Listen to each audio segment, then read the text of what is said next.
welcome to another episode of Mentor Musings. My name is JC, and as always, I'm joined by my co-host, Brett. Hey, Brett. Hey, JC, how are you today? Doing great, doing great.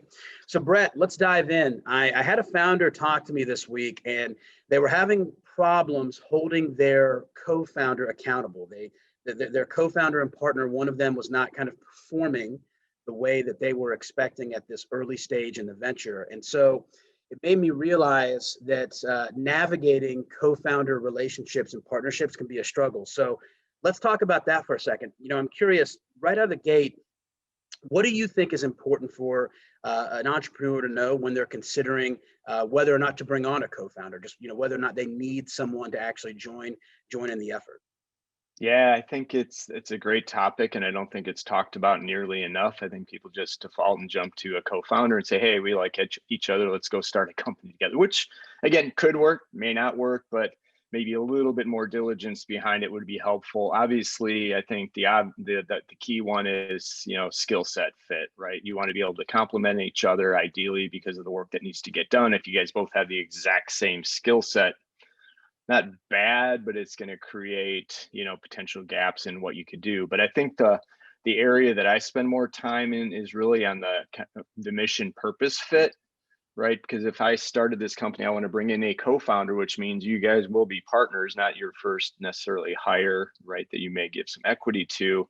If you can't get aligned on the mission of what you want to do with this company, it's going to create problems, and I've talked to founders all over the place that said, hey, we could have the 5 smartest co-founders in the world, but if we can't agree on that alignment of mission and purpose, we're not going to succeed because we'll be fighting each other all the way through the process. So I know it's kind of a high level answer, but love to get your perspective as well. I mean, I know you work with, this is one of your core topics, right? Making sure you get that right fit with that co-founder.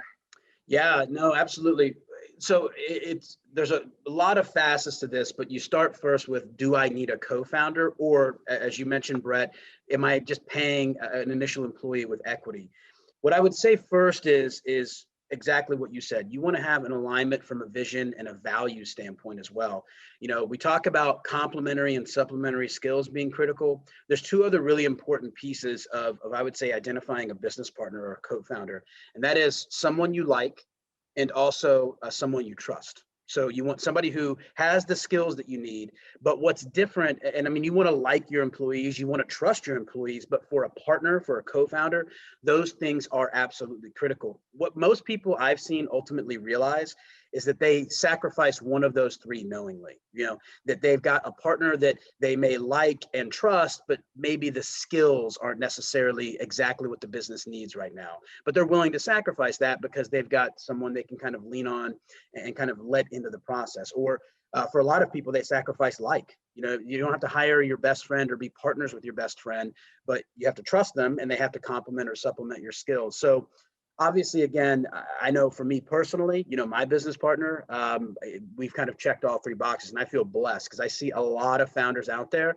that you have to at least sacrifice one of those. But it is important that you have alignment from a vision standpoint, because the other critical thing is not just whether or not there's going to be friction between the founders, but it's, hey, will this person actually, walk the entire journey? I mean, you're starting off on day 0. And on average, you're going to be doing this for at least 10 to 15 years, maybe more. And if you don't have that vision, if your co-founder doesn't have the alignment with that vision, then they're going to feel more and more dejected or disinterested in the outcome of the venture. And you need them to be around for a really long period of time. You don't want any of that dead equity pulling up in your pool. The other thing that's important is from an investment standpoint, as you're capitalizing or even as you're selling the venture, you are selling yourselves. And so you don't want to sell an investor or sell one of your first customers on kind of the duo or trio or however many of your founders that you have, and then all of a sudden have one of those people go away. I'm curious, Brett, in your world, we talk about complementary and supplementary skill sets. And I know a lot of people will identify kind of a sales co-founder, a business development co-founder. Is that something that you would advise that if you are, let's say in a B2B setting, that you have someone who has that Rolodex and that depth of experience, like that you want to prioritize bringing them on as a co-founder, or is that not necessarily needed? Yeah, it's a great question. I mean, I think it comes back to ideally if you could get, I think two things. One is I found it, and it took me a long time to figure this out, is kind of complementary to where my core strengths are, right? Somebody that's super detail oriented, pays attention, loves to get into the trenches and work through that. That's not my skill set, and that's not something I'm passionate about. I have to do it at times. And it's funny, coming from an operations background where I had to do that, it took me real, that's not what I like to do. So the best teams, duos that I've had is finding somebody who really likes to get into the details and make sure, the trains are running on time, right? And everything along those lines. So I think having that skill set, one, if we're both visionaries, right, or like to think big picture and nobody's paying attention to details, we're going to be in trouble. I mean, you may be able to hire that, but yeah. So I think at a higher level, and I'd love to get your perspective to see how that works, is one. And then two, I think there's certain things you can figure out, especially in the early days when everything's really founder-led selling anyway. You're selling through passion and your belief for what the product is, that you can get that momentum going without it, and then you can start to bring in some folks to help you sell and market along those lines. So I personally think that's less important. I want to find a skill set that's going to be complementary, or in the case, you and I are starting to collaborate on different things. You come from more of a tech, I come more from an operations type of a background, and it fits nicely, right? We bring different perspectives, but at the end of the day, we're still driving in the same direction.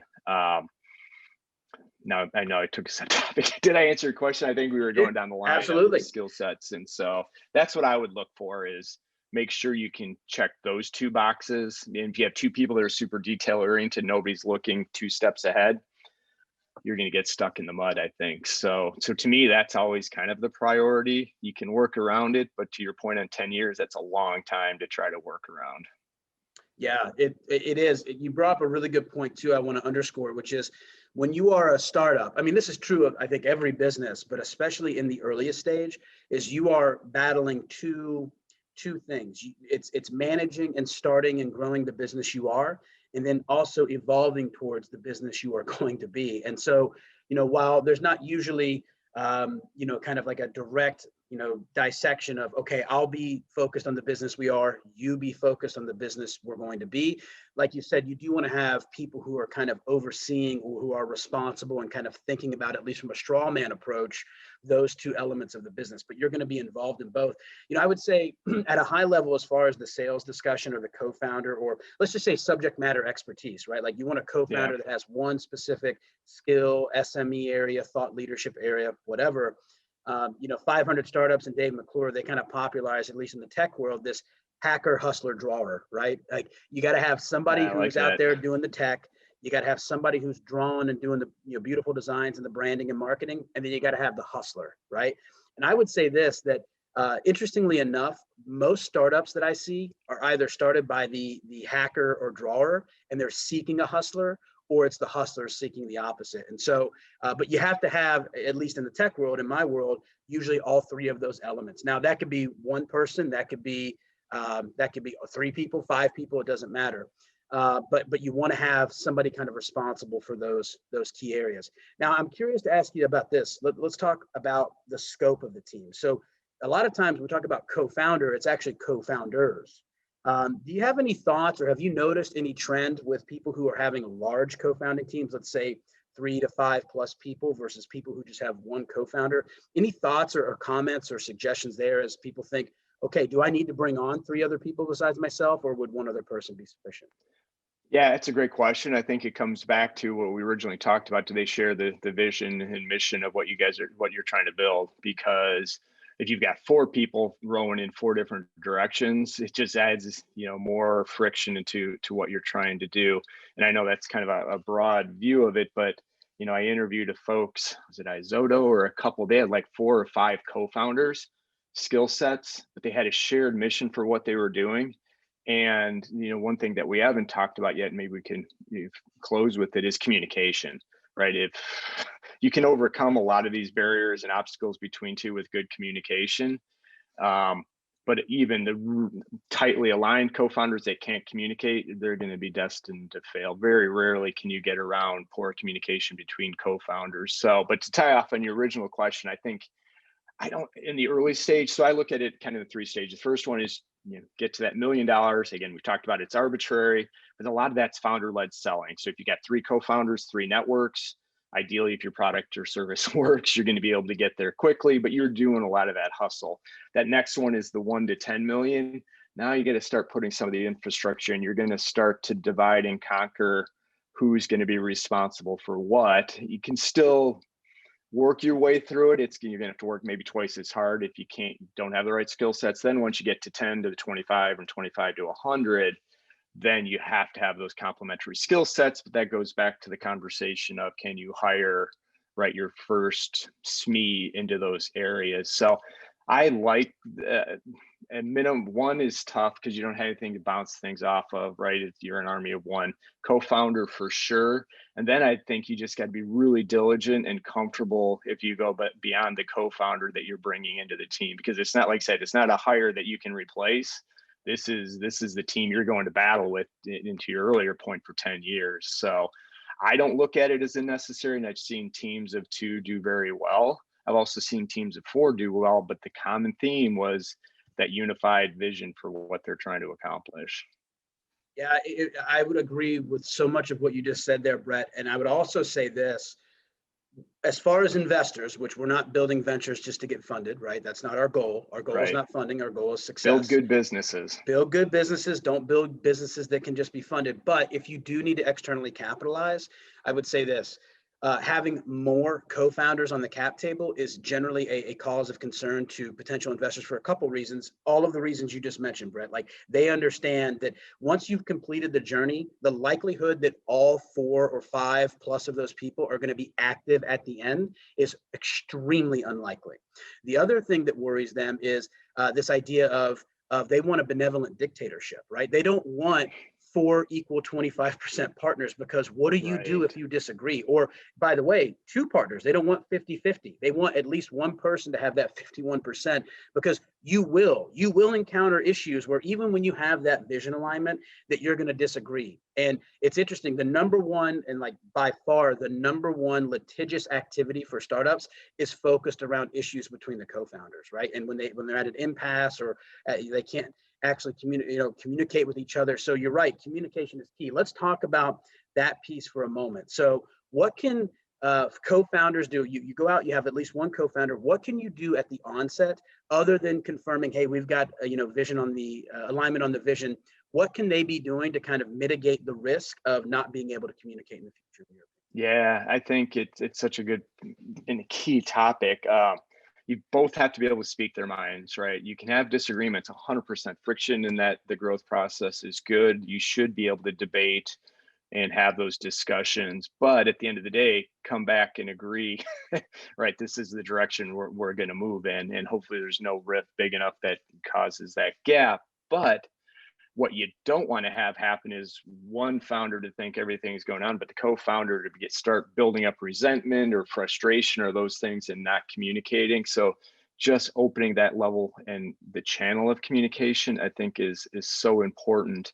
And it's hard. It's hard to teach. It's hard to coach. I mean, you could actually have a session where you pull the 2 founders or co-founders together and air the dirty laundry, but at some point they got to figure out how to do that themselves. Or to your point on investment, these investors are going to see through that at some point, right? So, and it's not easy, but and that's why it goes back to our original, why we're even talking about this. It's so important to get the right co-founder as part of the process. And again, 2 yes people isn't going to work either. You need to have that disagreement, but you've got to have healthy disagreement, if that makes sense.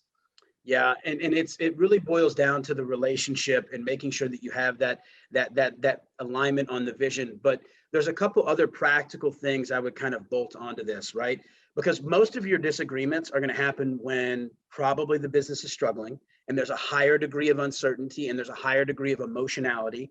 And when there's a misalignment where you feel your partner is not performing the way that they should, or the partner feels you're not performing the way that you should. So there's a couple things that you can do, simple things like create a vesting schedule. So, right, even though you're co-founders, don't give yourselves all of the equity right out of the gate.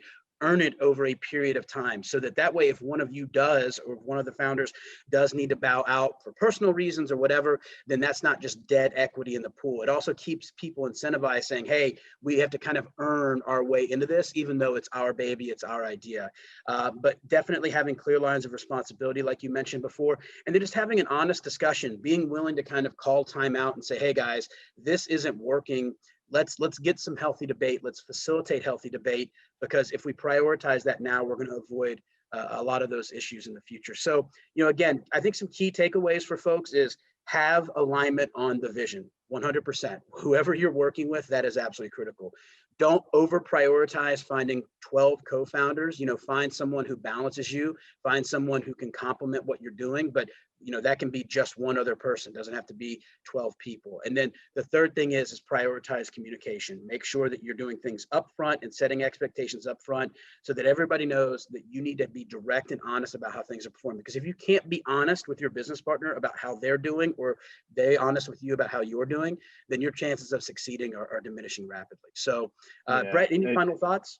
Yeah, I was just going to add a fourth one to that, and not plugging mentors, but having one for your business, I think, is so critical, because they can give you the honest feedback that said, yeah, you're a little bit out of line here, or you need to be able to include so just having that independent, unbiased third party that can help the partnerships see through where their gaps are. Because again, if you do it alone, you're going to run the risk of, like I said, the resentment and the breakdown and the lack of trust, and which is all critical to the growth. So I don't want to play doom and gloom that these things don't work, but I think it's an important factor, especially as we work with some of the younger or earlier stage founders, that, man, it's reality, especially if you have co-founders. So if you can take some of these steps ahead of time and think about it, right, plan for the worst and kind of hope for the best type of an approach, works. So yeah, I really like your idea of the vesting schedule. I hadn't really thought about that, but I think it's a good idea, and maybe that's something we can post somewhere if you've got some ideas how to